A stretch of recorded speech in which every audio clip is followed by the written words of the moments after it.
Okay, very good. Well, I'm Eric Galanik. I'm the Executive Director of the Saugatuck-Douglas History Center, and I'm really excited to welcome you to tonight's program. It's exciting for a few reasons. First of all, it's our first program of 2021, our April monthly meeting of the History Center, and it's also the debut of our new online collections access called Catalogit, the program called Catalogit, and Linda Slusar will be taking us through that with her capable presentation and guidance. I want to welcome you all to the Saugatuck-Douglas History Center. The mission of the Saugatuck-Douglas History Center is to preserve local history and inspire learning to inform and improve our community. We were founded as the Saugatuck-Douglas Historical Society in 1986. We're a volunteer-run 501c3 nonprofit organization, 700 members strong, that saves and shares the stories of Saugatuck-Douglas. I want to acknowledge a few of our supporters. We are quite lucky to have the support of the Michigan Council for the Arts and Cultural Affairs and National Endowment for the Arts. We also received grant funding from Michigan Humanities and the National Endowment for the Humanities. Closer to home, the Allegheny County Community Foundation is a longtime supporter of our work as well. And as a nonprofit, member-driven organization, we have to thank all of you as well, all of our members. This is our membership period. We just sent renewal notices out in the mail as our membership year starts in April. So do consider renewing or joining if you are not yet a member of the History Center. You can join online at the website www.mysdhistory.org, and we'll see a little bit more about our website in just a moment.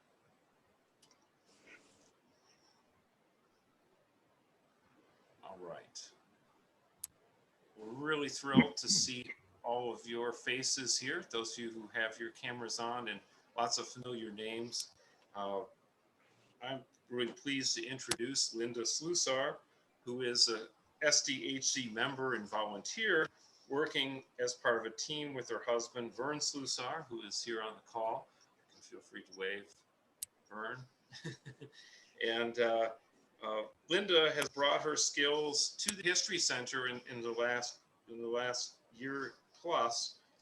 She was previously an academic librarian at the College of DuPage in Glen Ellen, Illinois, for close to 20 years, and has a really wonderful set of skills that you'll share with us tonight on thinking about research and cataloging. She has really advanced the History Center's collection work over the last year, and we're going to get to see some of that with this new Catalogit program, which will meet a need that we've had for some time of making our collections more accessible for those who are off-site. Really has some wonderful things to offer us. So bear with me just one moment here as I start our second part of the slideshow. And I will hand over the microphone, such as it is, to Linda.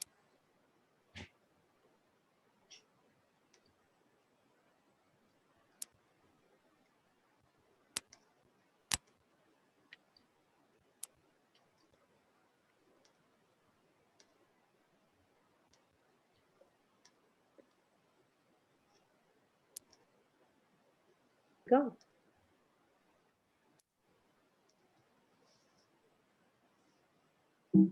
All right, you should be all set there. You should have the controls of the show, Linda. Okay, good. I'll take it away. Very nice to see all of you, or at least for all of you to see me.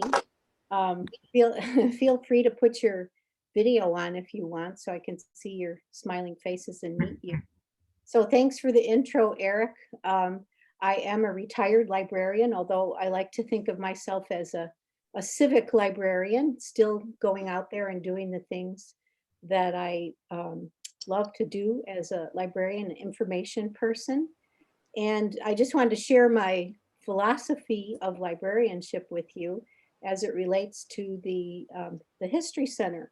So it's always been my philosophy as a librarian to connect people with the information that they need to make their lives better. And that has carried me through for my entire career, and I feel like I'm still able to do that with the work. So let's see if I can change the slide here. Yes, what you doing? Right. I don't want Whoops, that. I did it twice.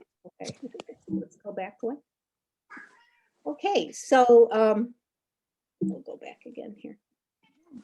Yes, I know. honey. It's very, very touchy here. I want to go back especially to that slide I was just on.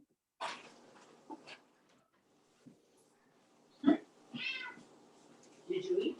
Come on, sweetie. Okay, here we go. So Eric mentioned my husband, Vern. Here's a picture of Vern. And both of us have been working really hard on this project for a little bit over a year.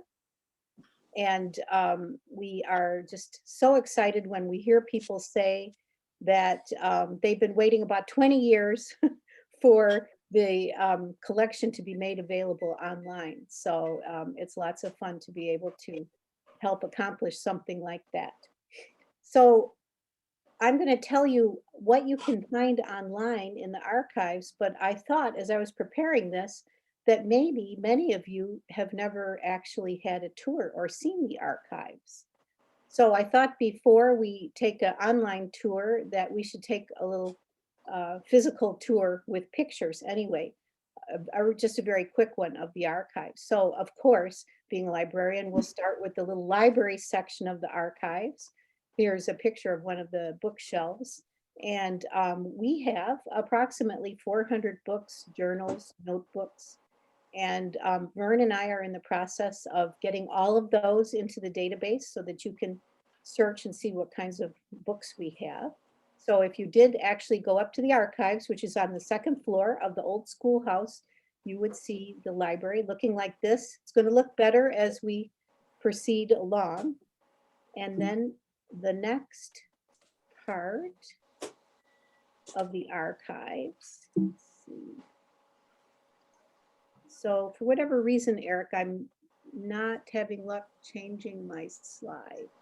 Oh, maybe I will be. There we go.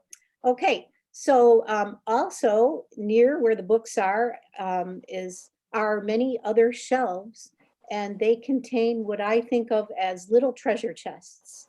So if you take a look at these, I'll go back to that. If you take a look at these special boxes that are made especially for preserving historical artifacts, they're acid-free and able to preserve things. Sorry. There we go. Okay, so if you take a look at these, they're all labeled and they have numbers and they have titles of what's inside the boxes. And how would you find out what would be in these boxes? So hold on, I'm going to go back. There we go. You could search the catalog that Vern and I and Mary Voss, who's with us tonight, are putting together. So if you had a big magnifying glass and you zoomed in on a couple of these boxes, you would see, for example, one has information about the root beer barrel, the Felt Mansion. This is just what's in front of you on the screen here. The New Richmond Bridge, the Saugatuck Center for the Arts, and inside of these are photographs, maybe newspaper clippings, artifacts, tapes, magazines, real objects like articles of clothing and little statues and things that relate to the topic at hand. So a way to search and see what's inside these boxes is using the catalog that I'm going to tell you about, because we've tried to take pictures of almost everything that we can. And our ultimate goal is to have almost all items with a picture so that you can search and see what's inside of the boxes. Okay, let's see if I can get to the next slide here. Sorry.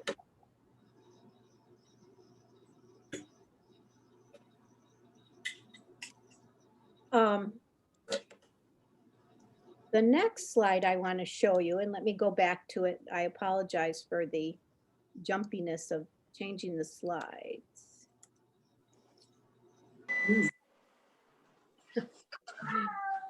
Eric, I think I might have to give the control over to you for the slide changing. Do you think we could do that?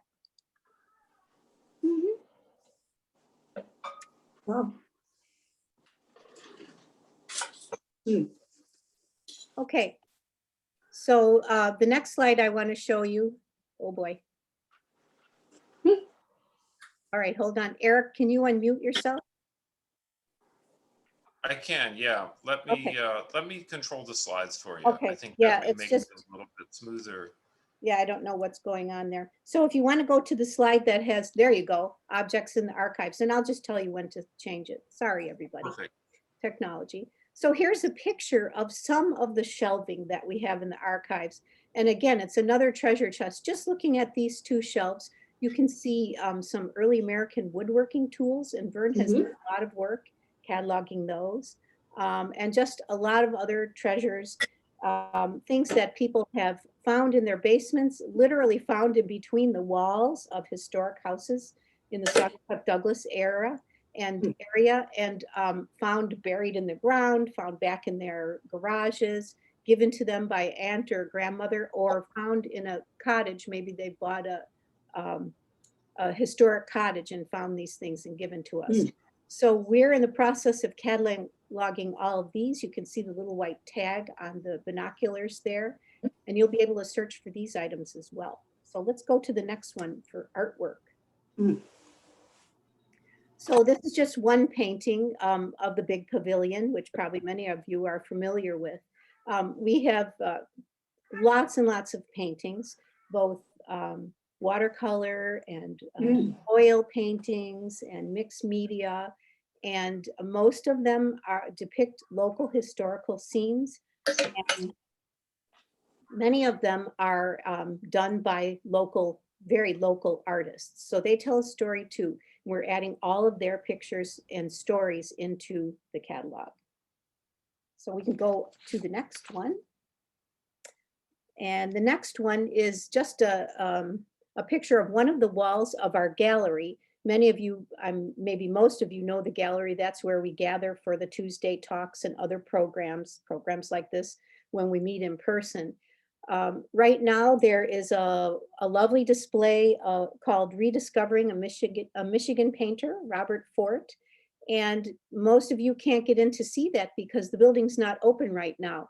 But through the work of adding these things into our catalog, you can actually take a virtual tour of this entire exhibition and read a little bit about each painting if you wish. So that's kind of exciting. So let's go on to the next. And Catalogit is actually the name of the product that we purchased from a company called Catalogit. Eric and I are talking about giving our catalog a name, so other than just advertising the company name. So that may be coming in the near future. We had some really good ideas. But for now, we'll just say, what is Catalogit? I'm going to tell you what it is and where you can access it and how you can use it. So if you look on the left of Catalogit, you'll see this is just one screen that represents the look of Catalogit. It's extremely visual, and you just see lots and lots of pictures that you click on, and then you get more of a story for each picture. And then if you look on the very far left of the slide, in sort of these oval bubbles, you'll see things like the Burr-Tillstrom collection, Camp Gray, early American logging tools, etc. So Catalogit is going to be divided into subject areas, or we call them folders, and I'm going to explain more about that. So let's move on. So what exactly is Catalogit? Well, for our purposes, it's the online collection of the Saugatuck-Douglas History Center archives. You can search for almost everything we have, books, objects, oral histories we hope to have a link to, artwork, um, displays that you might see as in the background there. You can see a display of the big pavilion. Whatever exists in the archives in a physical presence, we're taking a picture of, we're describing, cataloging, and putting it into our Catalogit database. So we can go to the next. So how can you find Catalogit? Many of you are probably familiar with the History Center's website. It shows up there, and I would ask that you don't log on your other device and start working with it, but maybe listen up and hear our description of it. And then after I'm finished, if you have questions, we can do some live searching. So this is what the History Center's web page looks like. And on the far right lower corner, you'll see a blue square. If you look really close, there's a boat and I think a fishing shack. And it says collections. So right now, if this was live and you clicked on that blue square, it would take you right to the catalog that I'm describing to you tonight. So it should be pretty straightforward if you're used to going there. But let's go to the next. And let's see. Yep. So how to use Catalogit. So when you click on that blue screen, you'll get a page that looks something like this. Now, when I say something like this, I'm saying that because it might look a little different depending what device you're using. The fabulous thing about this is you can access Catalogit from your iPhone or your Android phone. You can access it from your iPad. You can access it from your desktop computer at home. It's extremely versatile. You could be sitting out in the city park and searching for things in the archives. It's that easy. So I've circled the little square up on top. Whatever subject you're looking for, you just type it in that little square and see what comes up. So you can actually search the entire collection if you want, or you can let us guide you through the topics of the folders that we prepare for you. So we'll move on. So where to find it? As you probably have experienced when you use the internet, there's always more than one way to access something. So I'm giving you 2 ways, and don't worry about scribbling all this down right away. We can tell it to you after the presentation. And we're also going to post this presentation on the website. So there'll be lots of ways for you to get these addresses. The first one I already talked about, and that's through the History Society's webpage.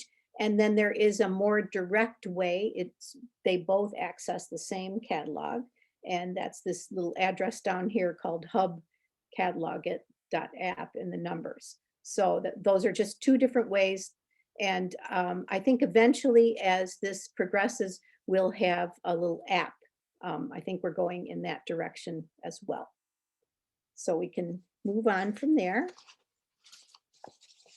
So as I mentioned, it's an online catalog and it's ideally divided into topics, or we call them folders for you. So we're always open to suggestions for topics or folders of materials that we might have to make it easier for you to find your subject. And I'm going to show you some examples in just a very short time. So we'll take a look at some of the topics. And again, I want to emphasize that it's a work in progress. It's growing and evolving. So if you don't see your topic or your favorite subject, just let us know what it might be, and then we can put it up there for you. So let's take a look at some of the folders that we've created so far on the next slide.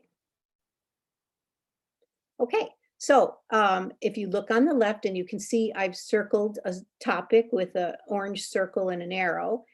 These are some of the topics we've worked on. The first one I want to show you is Singapore. Okay, we're probably all familiar with Singapore, but are you familiar with what the archives has related to Singapore? Maybe not. You may have seen the Singapore dollar banknotes. That's up on the first row of pictures. But maybe you haven't seen the China dish in the second row, or it's a bowl that actually was unearthed in Singapore. And anything else that relates to Singapore should come up here in the catalog if we've tagged it with Singapore for you. Even looking in those gray folders, we have our Charles Lorenz archival collection, and he did extensive work on Singapore. So the catalog should lead you to all of that. So let's take a look at another topic that we've worked on so far. And this one is Sally's project that she's working on here. I think she's here this evening with us.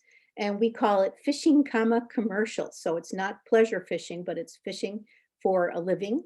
And there is a folder that brings all of the things related to commercial fishing together. And as you can see, several pieces of artwork show up, some photographs, books, articles, whatever we may have, we're adding to this regularly. And Sally has done a fabulous job. So she's also working to add to the catalog. Well, let's take a look, maybe let's see, at one more topic before we move on to some actual questions. So here's the library, of course, as a topic. If you click on the word library, you will get a picture and then information about every one of the books that we have, approximately 400 entries. We're not at 400 yet, but we're getting there quickly. And just one thing I want to mention, if you find one of these little pictures and it's a picture of the old schoolhouse, that's kind of a placeholder. There's information, but we haven't actually added a photo yet. So don't let that discourage you. If you click on that picture, you will still get written information. So that's what the topic of library looks like. I think we have two more topics to just highlight for you. So we'll look at the next one. And that is the Burr-Tillstrom collection, our beloved Burr-Tillstrom. We have some fabulous, fascinating things. I don't know about you, but I grew up loving Kukla, Fran, and Ollie. And the first time I walked into the History Center and saw them there, I couldn't believe it. And now whenever I go to volunteer, I always stop and say hello to them. And Vern will attest to that. I'm not just saying it.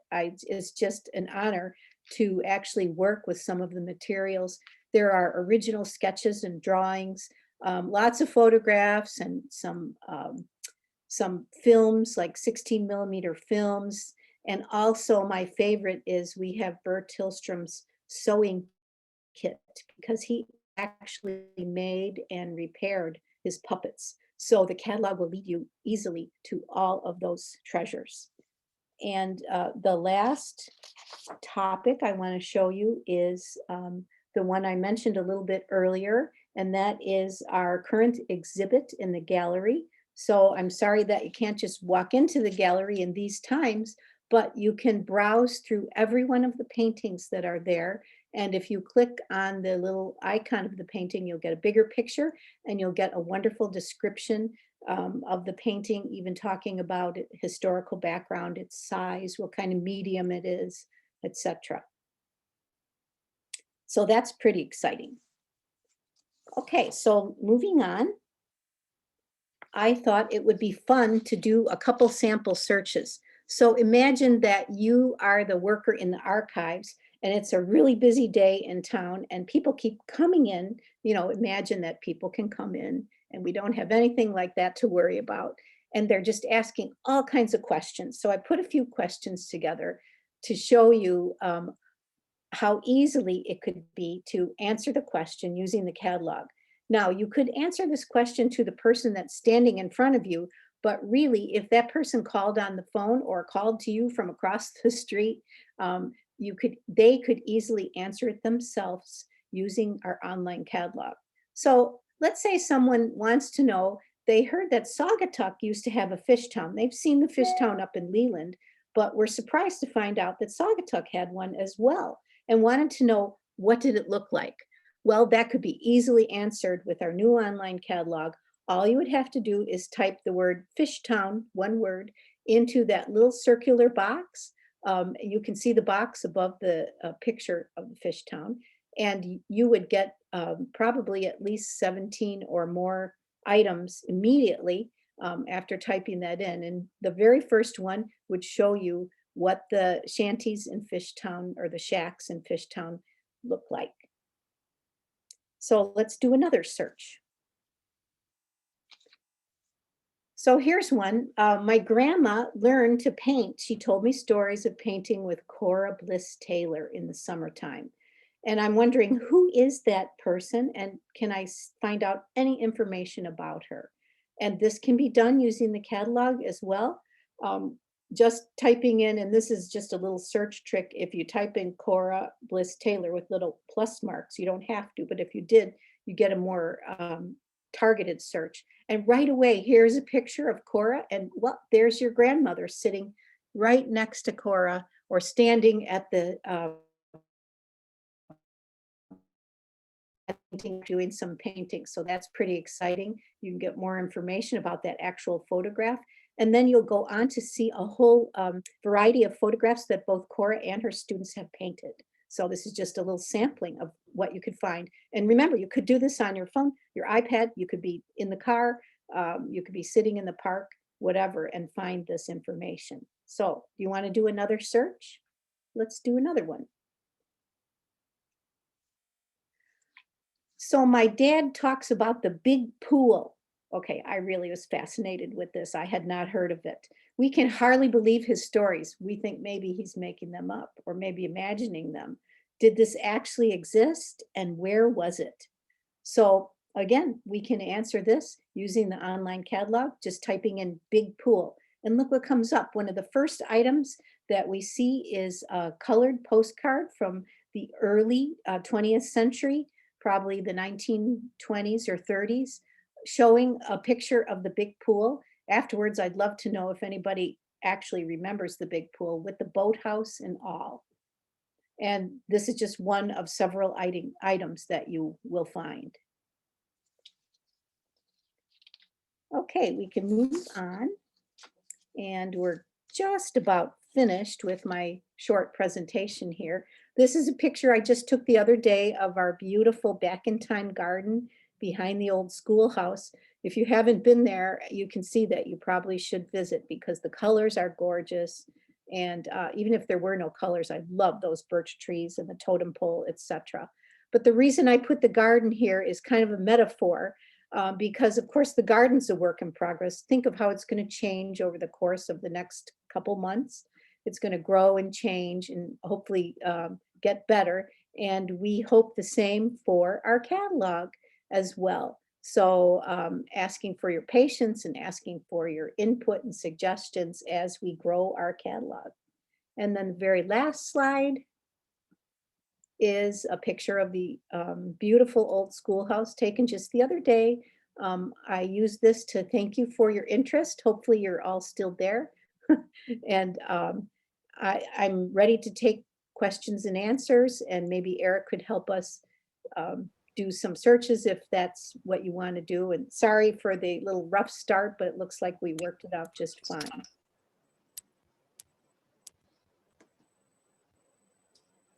That's great. Thank you, Linda. That was really a great tour through there, a quick tour, but one I think that lets everyone see what's available. And we'd love to hear from you if you have questions.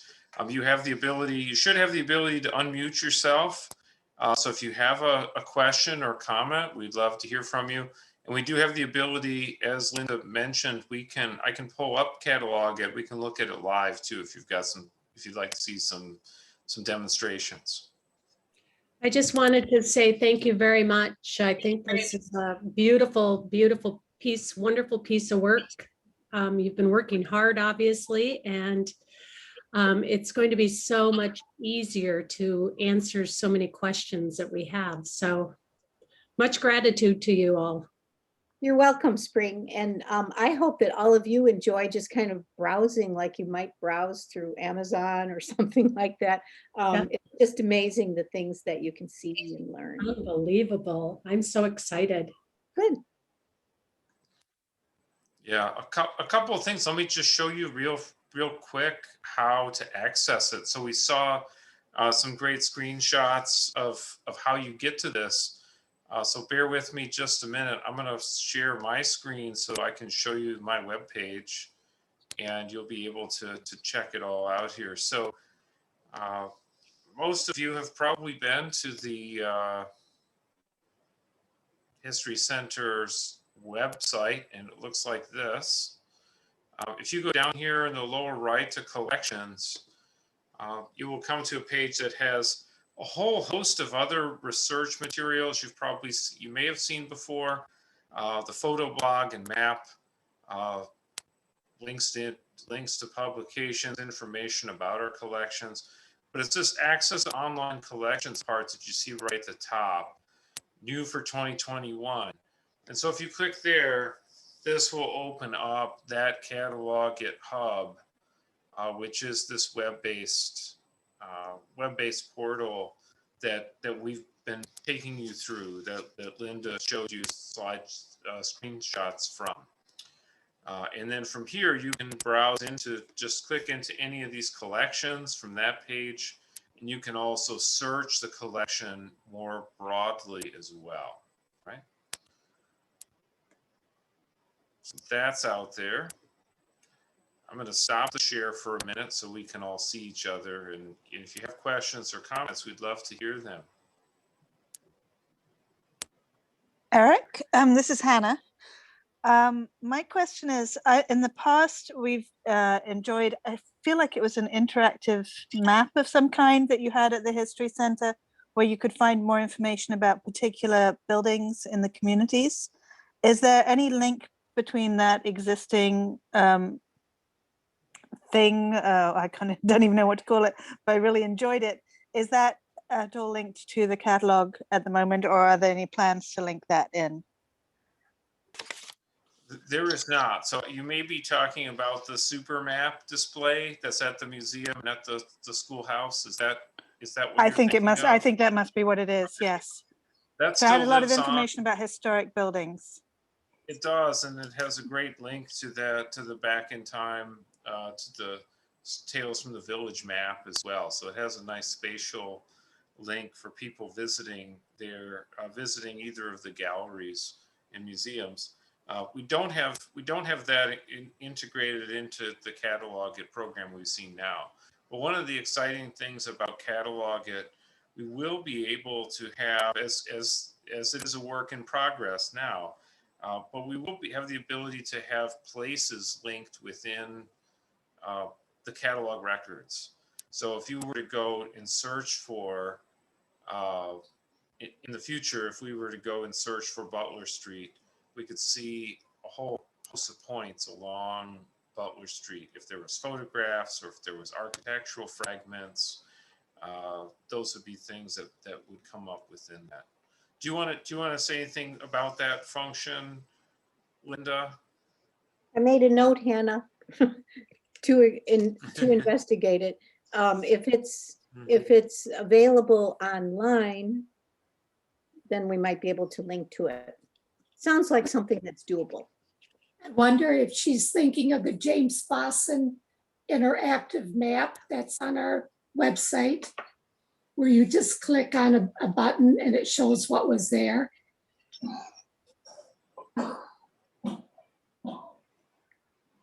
Is that the one she's referring to? Hannah's still. Yeah, that's. Yeah, I remember seeing it when I was visiting in the old schoolhouse. So I think the super map that you were talking about that's in the old schoolhouse is what I'm thinking of. But it was a really impressive way to find out local pieces. And I see what you mean, that maybe a search on a particular street or something could bring up a lot of photographs that would be really interesting if you were researching a particular area of our community. Thank you for that. And Eric, I don't want to proceed without recognizing the amazing work that Mary has done. Of course, she built the collection online up till this point, all these years. And then she went from the previous catalog system and picked up Catalogit, and she's working right along with us. She's our go-to person when we have questions about just about anything. So Yeah, but Linda, you're the techie person. we have a mutual more than- admiration society going on here. Yeah. Anyway, It's worth thank you. mentioning. I second what Linda says, and it's been an amazing team effort over a long period of time to build what you see here, and just as a little bit of acknowledgement too, and maybe some behind the scenes or deeper context. So the information, all of the thousands of individual records that you see for all of these photographs and artworks, archival collections, artifacts, weren't all created in the last 6 months. So these were records that were originally cataloged in another program called Past Perfect, which Mary was really instrumental in getting that set up and in maintaining that and filling out those records for all of the items that have come in over the last more than a decade that have come to that have come into our collections. And so one of the things that made all of this possible was migrating those records that were built, that database that was built over a decade's worth of volunteer labor, to be able to import that into this new system and then refine that and add to that. So lest you think that this is something that we created just in the last year, the last few months. Oh no, this has been thousands and thousands of hours of work, really led by Mary, other folks involved with the collections, particularly interns that we've had over many years now as well, that have done the heavy lifting of creating catalog records and processing materials. So that's a little Eric? bit of the backstory there. And thanks. Eric, Yes. this is Bob Wiest saying aloha Hi, Bob. from Hello. the Hello island. from Hawaii. Yeah, the island of Kauai. Certainly enjoyed Linda's presentation, and it's nice to see that I believe Steve is hooked in too. Could you take a minute and tell us what the current situation is there in Saugatuck-Douglas as far as opening things up like the old schoolhouse? Absolutely. Yeah. Thanks a lot, Bob. And it was great to see you on the call when I saw you registered and popped up there. So we are like so many people and nothing new as we've made it through this last year from 2020 to 21. We've been watching very carefully to plan ahead for what we can safely do around reopening and programming for our summer season. And right now, we're quite optimistic that as the summer moves along, that with increasing vaccinations and our ability to have events outdoors and in distance, that we will have a full slate of programming, which will include opening our galleries both at the museum and at the old schoolhouse sometime between June and July. So that's our current plan. We have exhibits set in motion that should open at the schoolhouse July the 1st, which will be a Native American art exhibit opening July 1st and running through the fall. At the museum, the then and now snapshots from the archive exhibit should reopen in June. And our current thinking with all of this is to open in a positive, forward-looking way, and likely in a gradual way as well, so that we'll be able to increase hours and increase days that we're open as we move into the season. Of course, we're a volunteer-driven organization, and so we're also really relying on volunteers and our members, community members, to staff those buildings as well. So there's a lot of moving parts, but that's what we're looking forward to. And our slate of programs is not yet fully public for the summer, but we have a number of really exciting things that I can't wait to share with you all as we iron out those details. You can expect some virtual programs as we go into this year. we're also going to be having socially distanced outdoor programs as well. So Tuesday Talk series will be happening probably in a hybrid form where we'll have some programs online like we're doing tonight, but others that will be able to have outdoors or at other locations. And Eric, Okay, well, yeah, Eric thank, and Bob, I can't believe you're in Hawaii. That's so cool. But I'm hoping that related to my presentation tonight, we can have some part twos where people could just come to the old schoolhouse, bring your phone. We could sit out in the garden and, we could practice doing this. So, hopefully we can get some hands-on people to people. okay, well, thanks, both of you for that update. Sally and I are looking forward to heading back in your direction sometime in early May, so we're feeling safe where we are, but we're anxious to get back to our little town of Glen. We'll look forward to seeing you in about a month or so then. We're hopeful that things will calm down as we move into the spring and into the summer. And we're looking forward, I think everyone's looking forward to seeing old friends and faces again, and just really enjoying a beautiful Saugatuck summer, Lake Michigan summer. Eric, years ago, I used to be a docent for the walking tours of Saugatuck, and I'm doing it again this year for the HASP organization that I belong to, the seniors group at Hope College, where we have lifelong learning.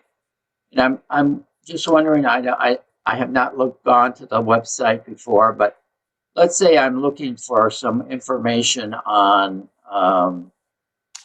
the names of Saugatuck. It had 3-4 names before it became Saugatuck.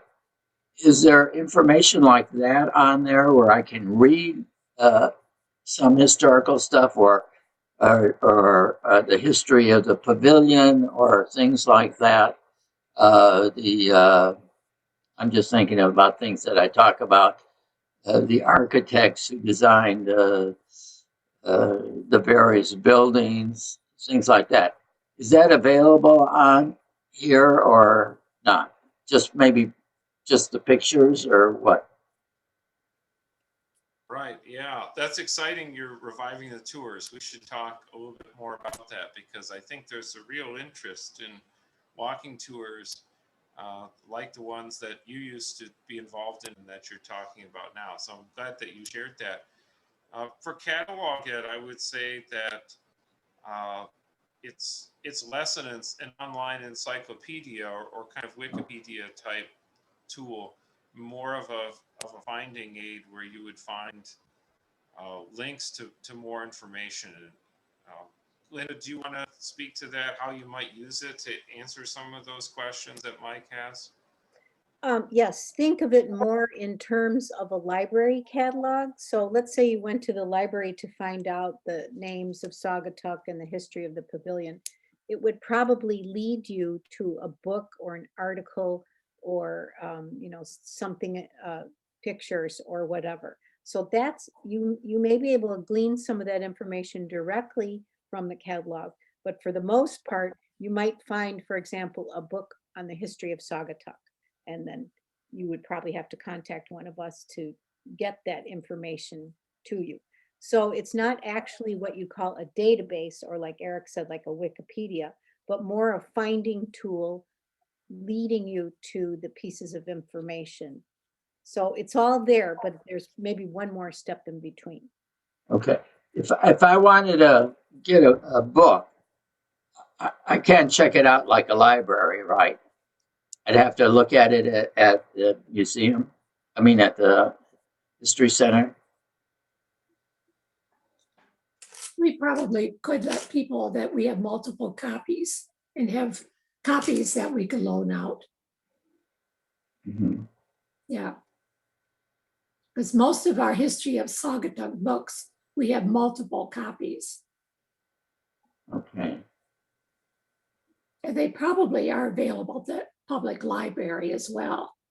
Well, I'm thinking that too, but, you know, that, I'll just be putting this together. I want to refine it from what we did, way back, and I've lost all my notes that I've had, uh, way back when, and, so I'm trying to put this all together the way I did it then, and even more so, you know. Yeah, So I'm looking. I think you need to make an appointment to talk to us, Eric, Mary in particular. Mhm. We'll work with you. Vern and I are in HASP also, and we've enjoyed it, and I think we would love a tour like that. So I think all the people who are working there would be happy to work. Yeah. We can have help. Okay, thank you. Any other questions about searching or how to explore the Catalogit Hub?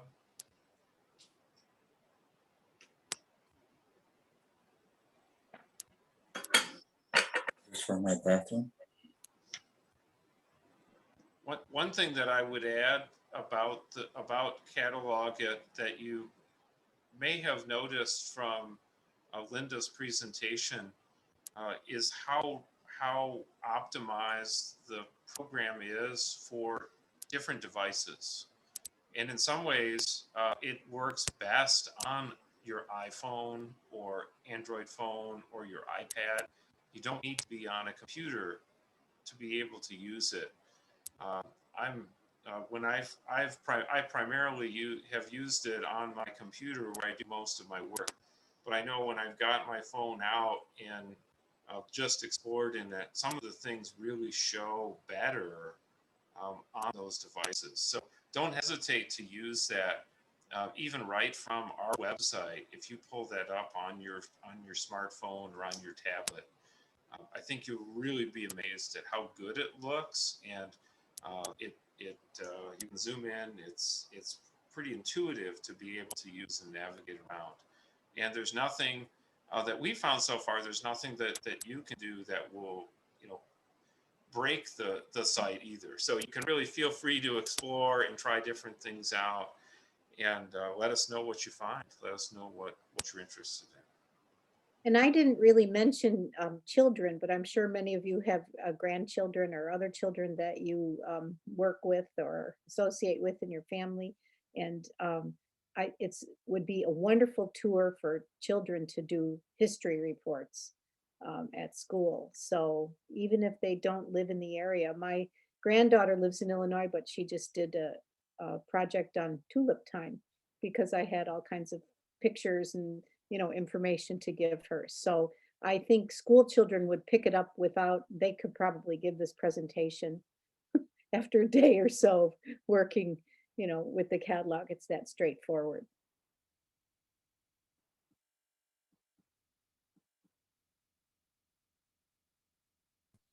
It really goes even deeper than what we were talking about tonight.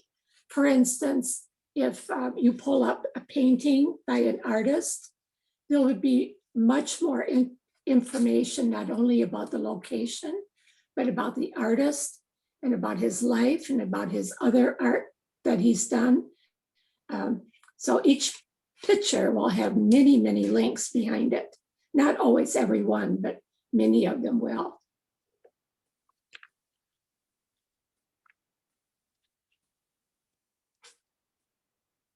And that all takes time, right, Linda? Yep. And that's what we don't have. We could use more volunteers. A catalog is as good as the catalogers. So we're working hard, but if there are other people who are interested in helping out, I'm sure we could find some things for them to work on. For sure.